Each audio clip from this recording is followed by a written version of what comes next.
أيها المؤمنون، ها نحن في أواخر شهر شعبان الذي يوصلنا به ربنا سبحانه وتعالى إلى شهر رمضان.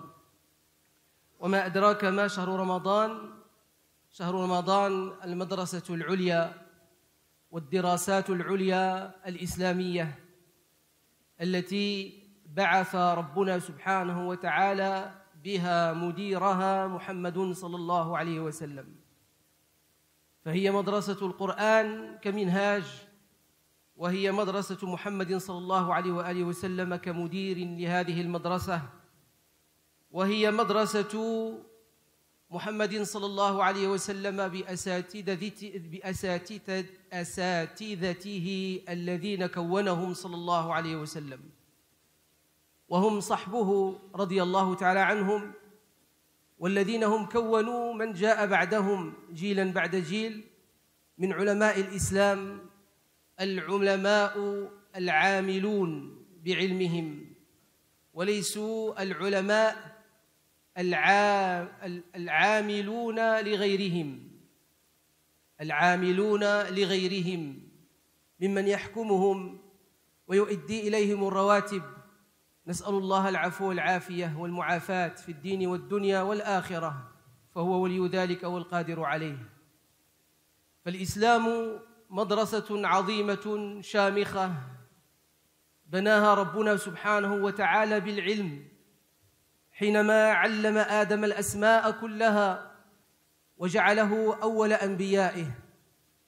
والنبي كما تعلمون وذكر لكم آنفا أول صفة من صفاته أنه معلم، والمعلم الأعظم في هذه المدرسة العظمى هو محمد صلى الله عليه وسلم، وهو الذي انتهى إليه العلم وجمعه له ربه سبحانه وتعالى، وآتاه تبارك وتعالى جوامع الكلم، وأنزل عليه خير منهاج يتبع، كلام الله الذي قال فيه سبحانه وتعالى: إن هذا القرآن يهدي للتي هي أقوم ويبشر المؤمنين الذين يعملون الصالحات أن لهم أجرا كبيرا. نسأل الله عز وجل أن يجعلنا منهم، وأن يؤتينا نحن وآباؤنا وأمهاتنا وذرياتنا وأزواجنا وسائر من شهد أن لا إله إلا الله وأن محمدًا رسول الله أجرا كبيرا. ولا يؤتى الأجر إلا بالجهد والعمل والكد، وقد أدى الله عز وجل حق العباد بحيث اختار لهم المكان والزمان والحال وما يليق حتى يصل الناس إلى هذا الأمر العظيم الجلل، وهو طاعة الله وعبادته في وحدانيته سبحانه وتعالى. Chers frères et sœurs, nous sommes durant les derniers jours du mois de Ramadan, du mois de Sha'ban, qui nous amène et qui nous conduit au mois de Ramadan. Et très certainement, nous sommes dans les derniers jours, et cette phrase composée en nous faisant référence aux derniers jours et nuits du mois de Sha'ban, cette phrase composée nous rappelle aussi nos derniers jours à nous. Car nos jours sont comptés comme nous comptons les jours de chaque mois. Car nos instants sont comptés comme nous comptons chaque instant. Car nous passons dans le temps comme nous le voyons et nous l'observons et nous le révélons à autrui et nous le partageons en disant que le temps passe vite et la vie passe vite. Et en réalité, c'est nous qui passons vite à travers le temps et c'est nous qui passons vite à travers la vie qu'Allah subhanahu wa ta'ala a créée avant nous et qui existera après nous jusqu'à ce que Allah subhanahu wa ta'ala décidera, gloire à lui, de faire fin et d'arrêter toute vie, et il ne restera que le Seigneur, gloire à lui, Dhul Jalali wal Ikram, subhanahu wa ta'ala. Les croyants doivent se rendre compte, et absolument, du temps qu'ils traversent, puisque Allah subhanahu wa ta'ala a inscrit nos adorations, nos œuvres pies, nos actions dans le temps, et très certainement en utilisant l'espace. L'espace, Allah Azza wa Jalla l'a créé et a choisi parmi les espaces sur cette terre qu'Allah Azza wa Jalla a créé pour nous, avant de nous y mettre, il a choisi un certain nombre d'endroits. Et les meilleurs endroits sur terre, ce sont les mosquées, les lieux dans lesquels Allah Azza wa Jalla est adoré. Mais aussi, ce sont les endroits dans lesquels Allah est adoré par quelconque forme d'adoration, qu'elle soit selon notre conception mêlée à de l'associationnisme et de l'idolâtrie, ou qu'elle soit à la conception des adorateurs dans ce lieu d'adoration conçu comme monothéisme. L'islam est un mode de vie par lequel le prophète Mohammed sallallahu alayhi wa sallam a construit une morale et a établi des valeurs. Et parmi les valeurs de l'islam, c'est de sauvegarder et de protéger et de pourvoir au droit de tout être humain, le droit à la liberté de conscience, d'adorer ce qu'il veut ou de ne rien adorer si ce n'est sa propre personne. C'est un droit. Et ce droit-là exige qu'il y ait un lieu d'adoration et de culte.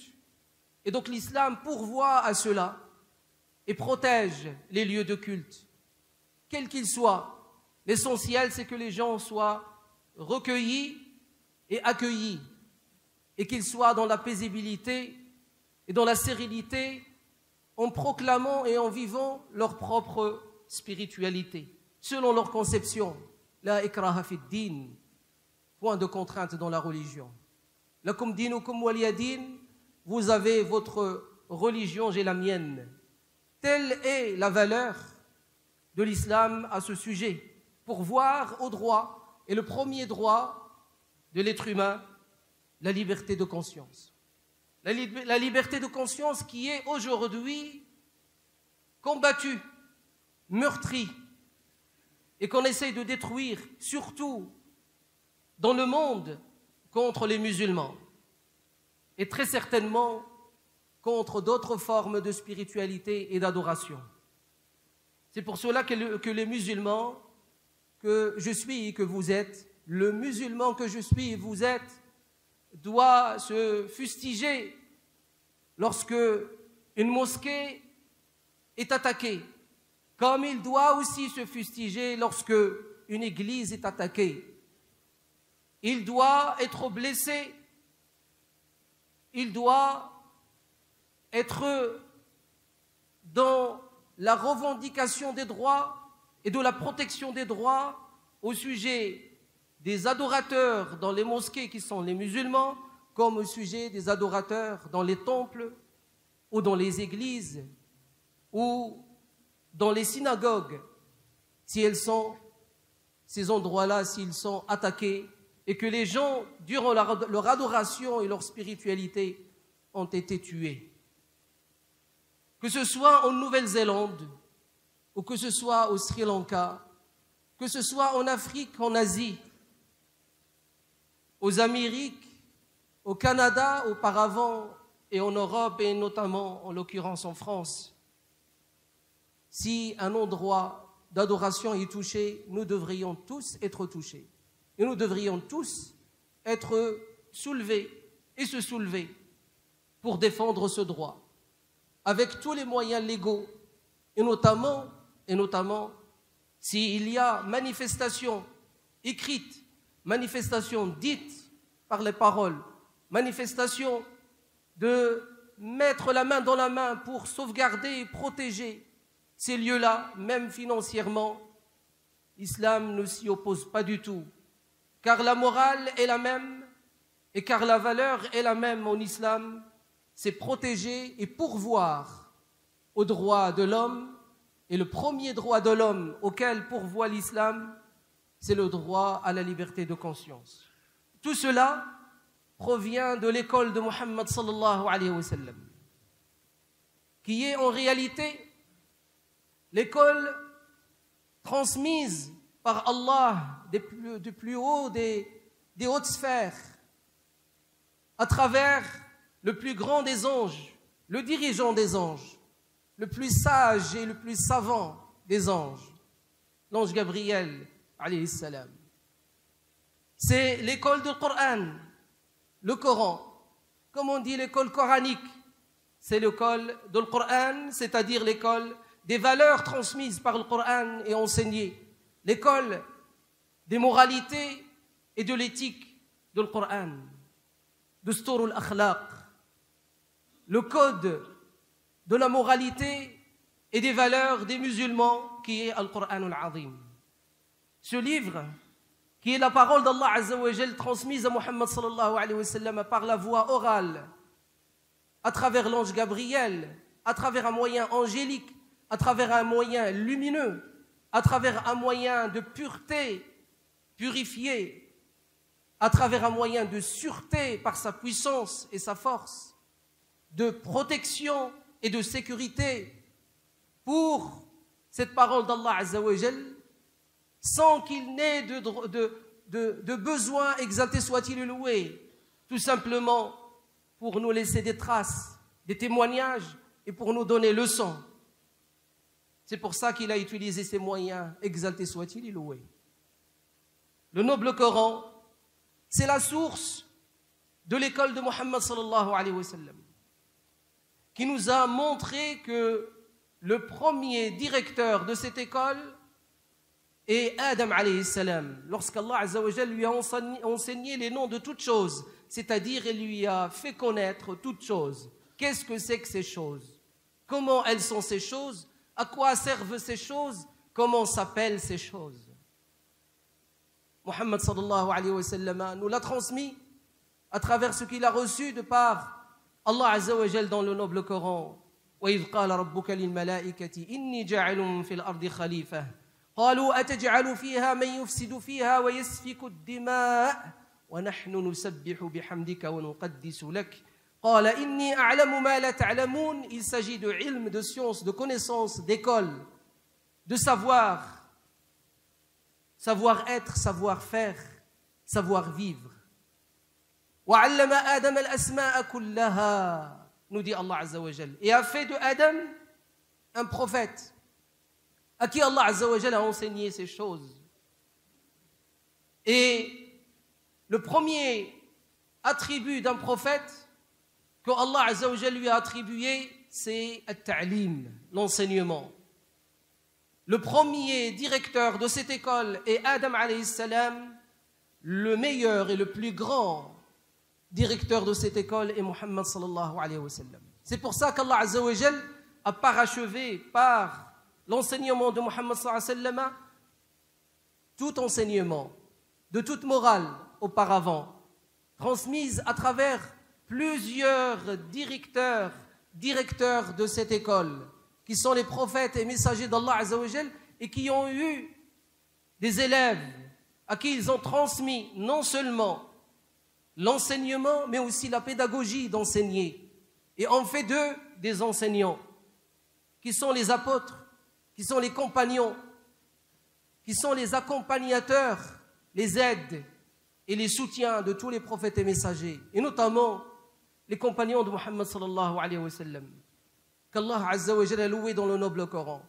Et puis, génération après génération, les enseignants qui sont nos ulama, mais pas n'importe lesquels. Ce sont les ulama de la Ummah qui agissent par leur science au profit et pour le bien-être de la Ummah de Muhammad sallallahu alayhi wa sallam, qui est l'humanité tout entière, et le djinn, auquel Allah Azza wa Jalla a été envoyé. Allah Azza wa Jalla a envoyé Muhammad sallallahu alayhi wa sallam. C'est pour cela que Allah Azza wa Jalla a utilisé plusieurs moyens, notamment le temps qui a un début et une fin, pour que nous le comptions, et notamment le temps par les saisons, par les mois, par les semaines, par les jours, par les heures, par les minutes, et par les secondes, et par les tierces, et par tout ce que l'humanité a pu découvrir pour compter afin en réalité de découvrir qu'elle est soumise au temps, elle est soumise à l'espace, et celui qui est au-dessus de tout fait soumettre à lui-même, gloire à lui, le temps et l'espace et tous ceux qui s'y résident, et notamment l'humanité. Et parmi cette humanité, Ummat Muhammad sallallahu alayhi wa sallam que nous sommes. La Umma de Muhammad sallallahu alayhi wa sallam qui est la Umma du changement. Il est venu sallallahu alayhi wa sallam, il est apparu pour réformer, pour redonner à l'humanité sa véritable forme. D'où la réforme. D'où l'importance de la réforme en islam. Même la réforme des sciences de la religion, telle que l'imam Abu Hamid al-Ghazali a composé son livre Ihya Ulumuddin. Et notamment même les fondements qui ne sont que posés par effort personnel, scientifiquement parlant, de nos ulama, radiyallahu ta'ala anhum, jusqu'à nos jours.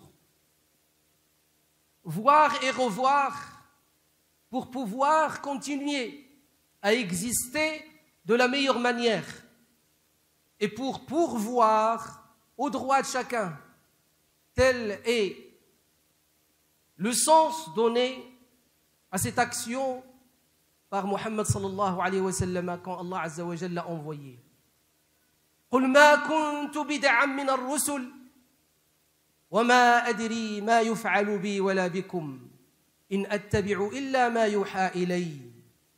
Tel est l'enseignement donné à Muhammad sallallahu alayhi wa sallam par Allah azza wa jalla en lui disant: dis-leur, je ne suis pas un innovateur parmi les messagers et les prophètes.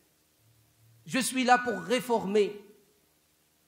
Et c'est pour ça qu'Allah azza wa jalla a fait de lui celui qui a parachevé les noblesses de caractère, qui a pu parfaire la moralité et le bon comportement, sallallahu alayhi wa sallam. Wa innaka la'ala khuluqin 'azim. Innama bu'ithtu li utammima makarim al-akhlaq, disait sallallahu alayhi wa sallam. Tout cela réside et traverse avec nous le temps que nous traversons. Et Allah Azza wa Jalla fait en sorte que ce mois de Sha'ban puisse nous amener vers le mois de Ramadan.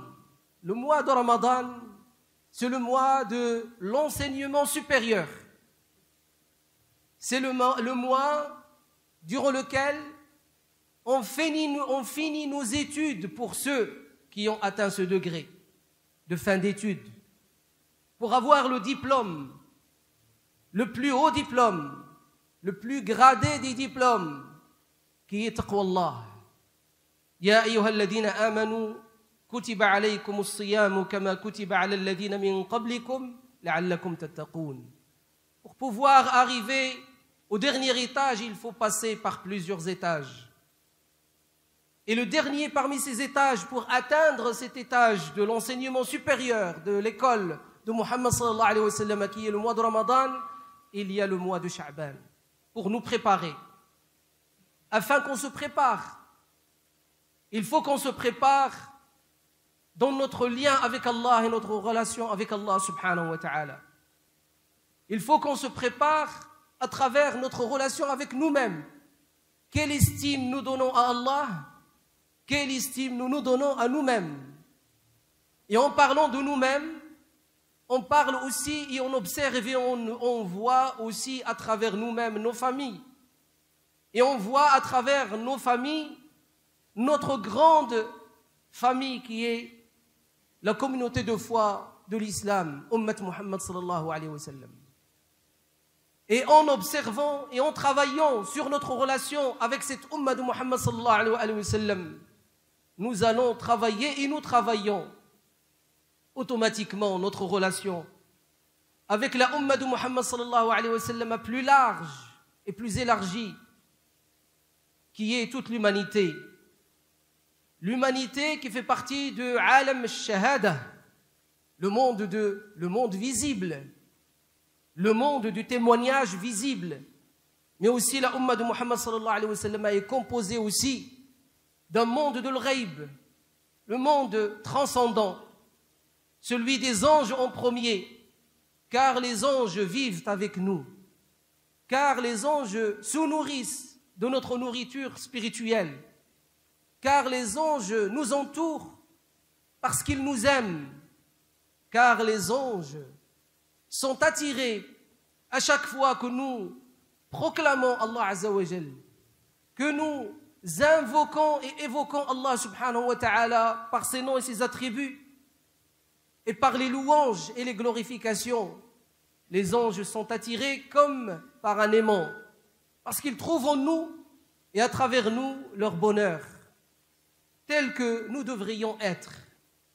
Des gens qui font bonheur et qui partagent le bonheur avec autrui. Et le bonheur, mes frères et sœurs, est une valeur.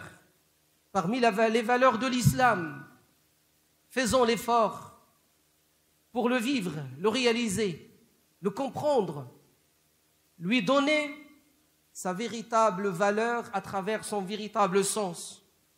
Soyons véritablement ceux que Muhammad sallallahu alayhi wa sallam aime, parce que Allah les aime. Car ce sont des gens de grande valeur qui mettent en valeur leur valeur.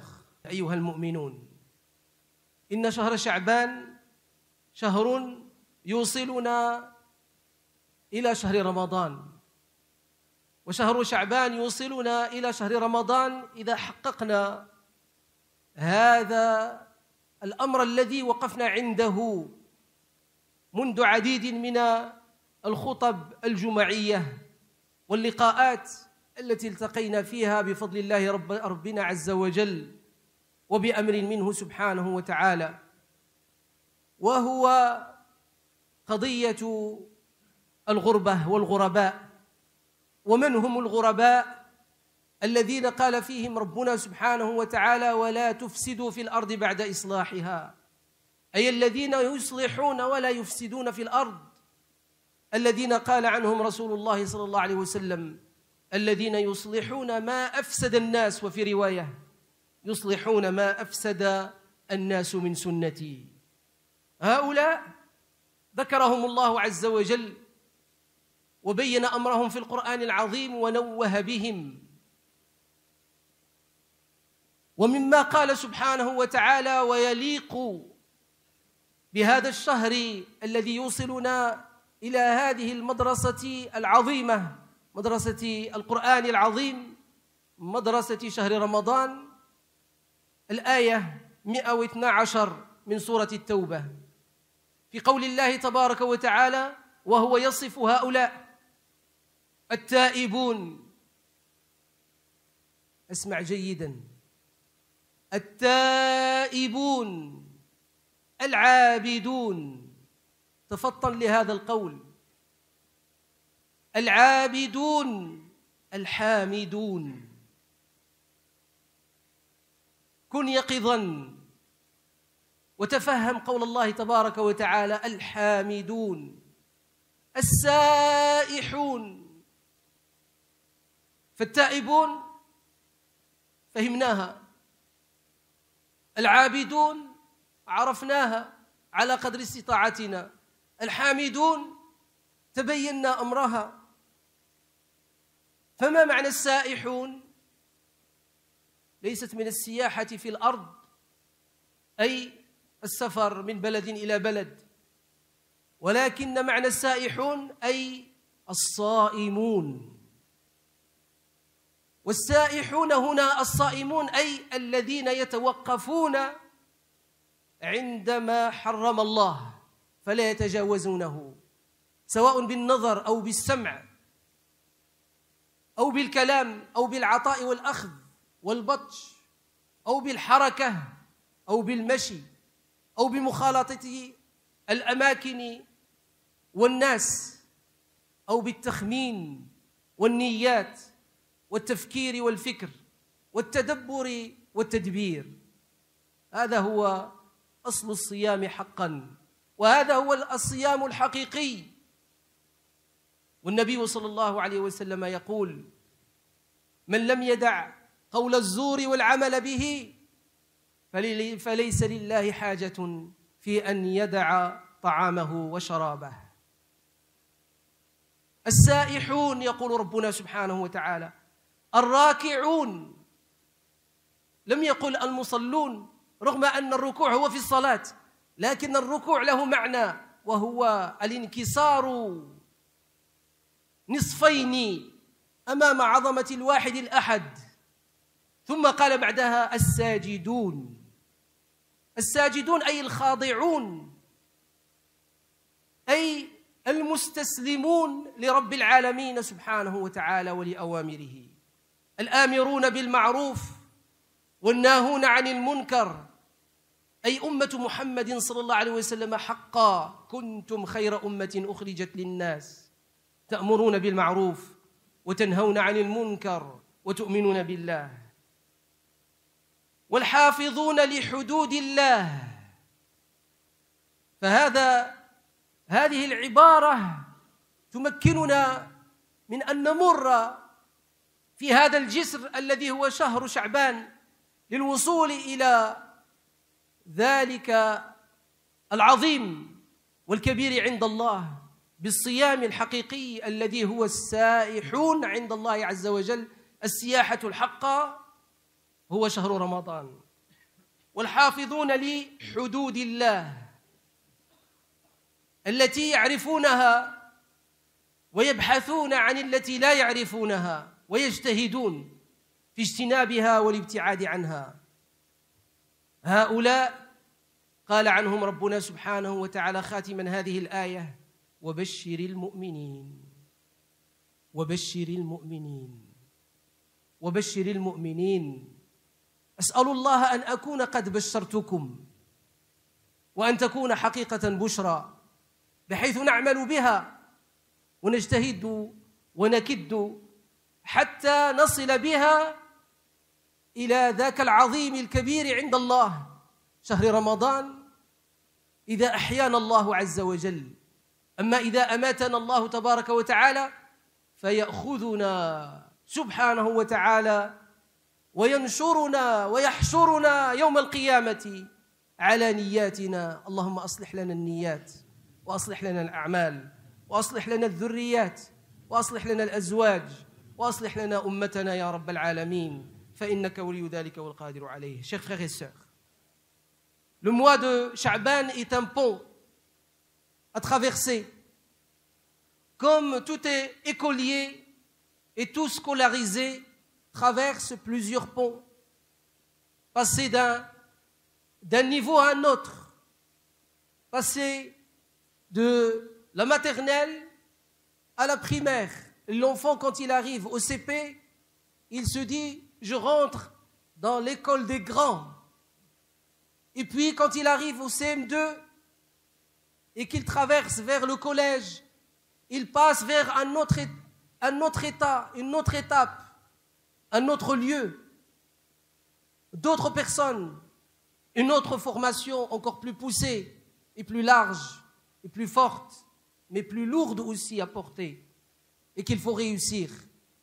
Et quand il a son brevet et qu'il est content, celui ou celle qui est scolarisé, il va vers le lycée. Et puis son but, c'est avoir son bac. Et de son bac vers l'université. Et réussir à l'université, c'est-à-dire arriver aux fins d'études, avoir le doctorat. Et le doctorat d'État. D'être important dans la vie. De faire en sorte que sa vie soit importante. Telle est la traversée des mois, des temps et des espaces. Comme la traversée aussi des adorations et des œuvres pies qu'Allah Azza wa Jalla nous a prescrits. Comme aussi la traversée des mots, des lettres, des versets et des sourates, des chapitres et des parties du noble Coran, qui est composé de 30 parties, de 60 chapitres. passer d'un chapitre à un autre, nous incite à aller vers plus loin. Arriver à Surat An-Nas, on est content, on est heureux.